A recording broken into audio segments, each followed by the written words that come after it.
Il a tout gagné depuis le mois d'avril. Il est trop fort. Il est trop fort. Et le voilà, maillot jaune, c'est ce qu'il avait prévu. Une sacrée étape.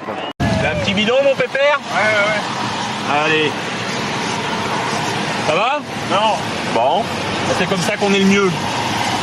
Tu veux à manger? Sacré numéro de Jérémy Roy et Thomas Voeckler.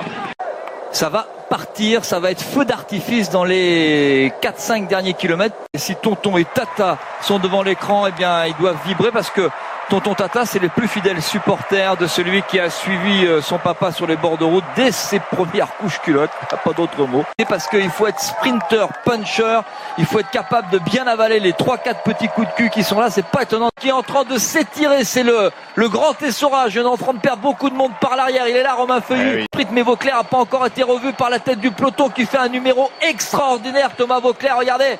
Jérémy Roy vient de lâché par le peloton après un sacré numéro en compagnie d'un Thomas Voeckler qui aura encore été extraordinaire. Désormais champion d'Italie du contre-la-montre et qui aura réussi un sacré numéro, en tout cas qui tient tête à la tête du peloton.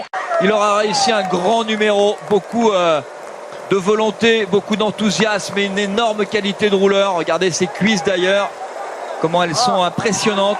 Peloton qui se rapproche de manière inquiétante de Mallory qui aura fait un sacré numéro sur son vélo.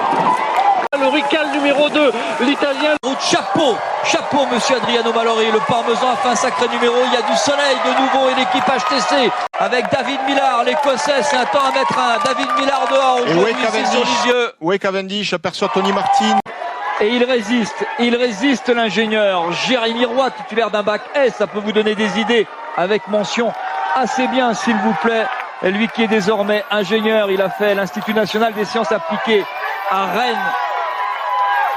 Et lui qui s'oriente vers le génie mécanique et automatique, et bien aujourd'hui la mécanique elle va bien. Gros numéro réalisé par Jérémy Roy et Geraint Thomas. Extraordinaire numéro de Thomas Voeckler. La Voeckler Mania est repartie. Le maillot de l'équipe Euskatel-Euskadi, grand numéro Laurent Belay, du champion olympique Samuel Sanchez. Il a toujours été là aux côtés de Philippe Gilbert. Si ça c'est pas une grimace, monsieur Sanchez, je ne m'y connais pas. C'est une grimace, ouais. Vous y connaissez Thierry. Ouais, c'est pas très dur. C'était une grimace. Laurent Belay, c'est une vraie grimace, hein, Samuel Sanchez. Ah, Samuel Sanchez il grimace mais il continue de bien avancer en train de réaliser un grand numéro sur le Tour de France, déjà se rapprocher au classement général. Ça bouge. Et ensuite Andy Schleck attaque, Andy Schleck qui accélère. Ouais, c'est une timide, première petite mine pour voir. Et du coup Alberto Contador s'est mis dans la roue d'Andy Schleck. Cadel Evans a bougé. Il est en train de faire un gros numéro. Regardez comment il est facile, Frank Schleck. Il va pas se mettre dans le rouge intelligemment parce que c'est parti. Cadel Evans qui a décidé, qui a aperçu là juste en haut Frank Schleck et qui est donc parti. Il y a la victoire d'étape qui se joue devant entre Sanchez et Van Endert. Il y a Schleck qui est là en compte, 41 secondes des deux hommes de tête. Il y a Thomas Voeckler qui est en train de lâcher prise aussi. Respirez Thierry, respirez. Il n'y a pas le feu. 1 kilomètre encore. Ouais, j'ai du temps. Faire des comptes. Ah mais tout va bien. Frank Schleck en train de réaliser un grand numéro vers l'Uzardiden. Thomas Voeckler avec Pierre Roland dans sa roue. Thomas Voeckler qui en termine et qui sauve son maillot jaune presque sans souci. Ah c'est vrai qu'il a fait un sacré numéro. Regardez tout de suite la poignée de main. Arnold Jansson va être le nouveau maillot blanc du Tour de France. Bravo Arnold, grand numéro là. Ah, les Français qui nous font plaisir. Jérémy Roy, on va pas faire cocorico, c'est vrai que si on pousse un peu on va nous dire ah mais bon, il a fait un tel numéro depuis le début du Tour de France, et là, il fait un tel numéro, ce serait dommage qu'à Lourdes il ne gagne pas. Franchement, ces deux-là ont fait un sacré numéro.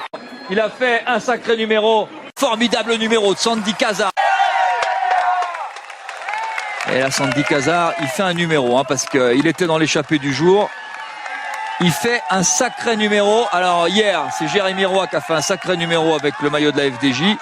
Est-ce que ça va quand même être plus payant? Thomas Voeckler est royal au bar comme l'on dit. Parce que pour l'instant, c'est cool pour son maillot jaune. Grand numéro de Niki Terpstra. Oui, jusqu'au bout, il va tout donner.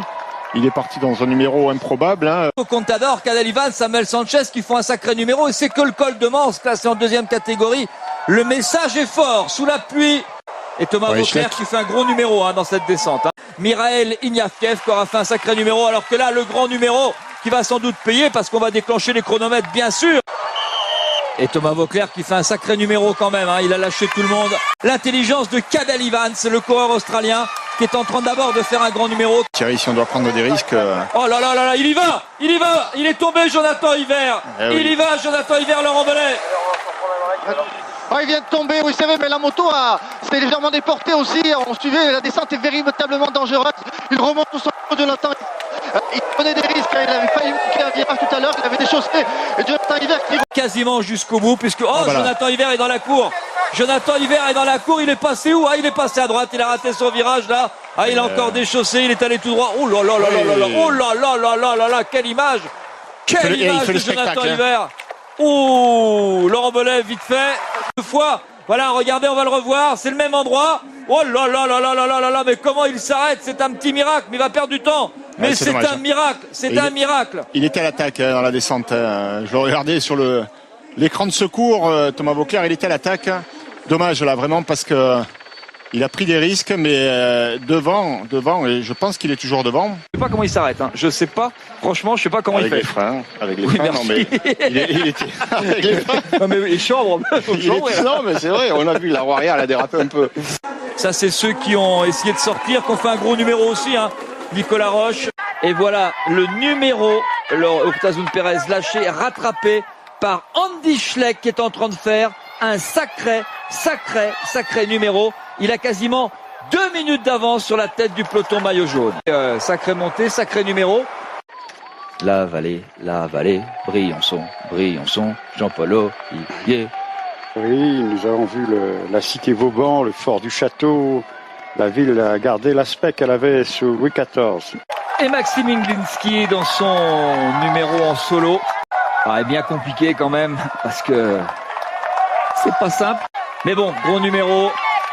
Et vous l'apercevez, Maxime Inglinski qui aura fait un gros numéro. Mais bon, ils font un bon numéro, alors attention. Et 3 Léopard Trek pour mener le groupe de... 2 plus 1. Peut-être l'année prochaine.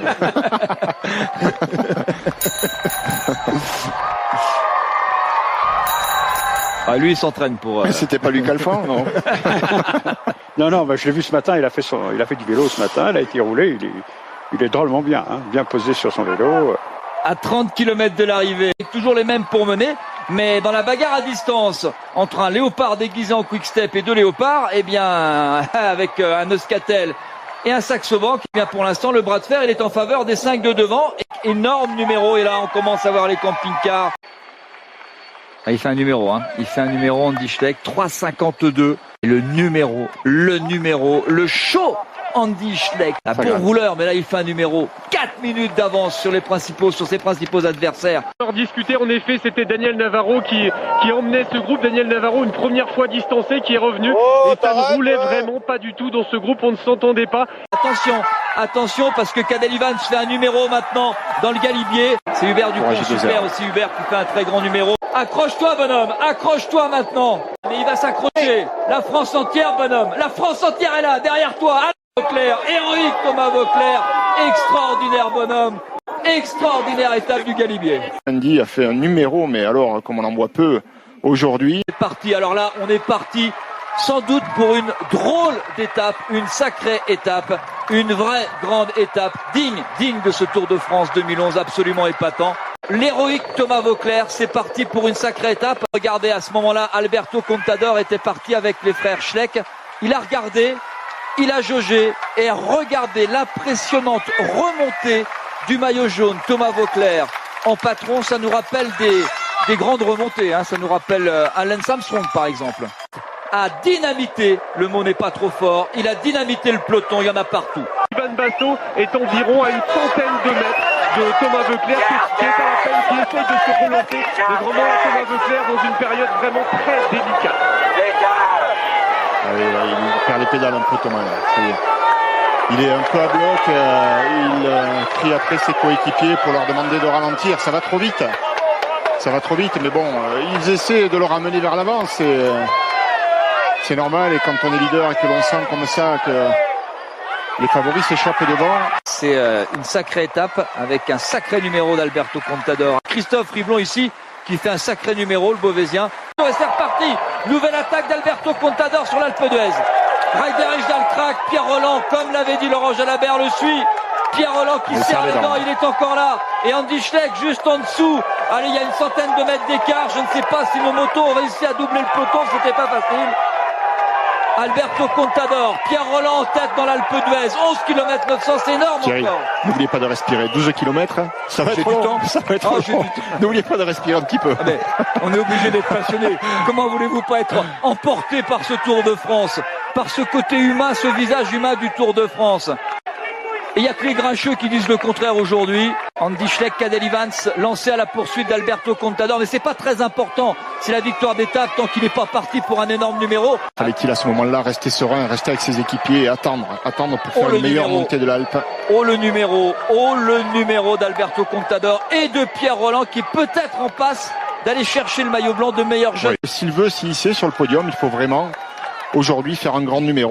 Impressionnante, voilà toujours le sandwich avec les deux Schleck qui sont là, qui regardent Cadel Evans. Il se réveille, oui. Pardon, l'information est très importante. 8 km de l'arrivée, Alberto Contador, dans un numéro extraordinaire, a déjà repris 1 minute 30. Ça veut dire qu'en 2 km, il a repris 1 minute 30 au frère Schleck. Attention, Alberto Contador est en train de réussir une ascension de l'Alpe d'Huez phénoménale. Oui. Phénoménale. Attention avec les mots, Thierry.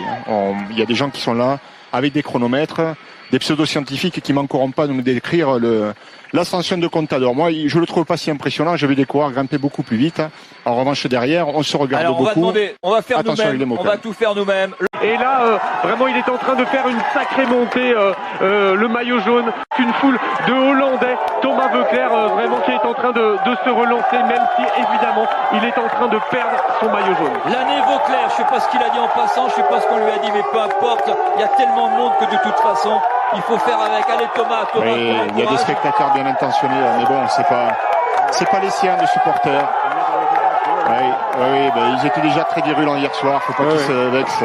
Ils sont là depuis mercredi et l'alcool. Ils sont pas jeunes, ils sont pas jeunes. Ça fait 90 km qu'il est à l'avant de la course.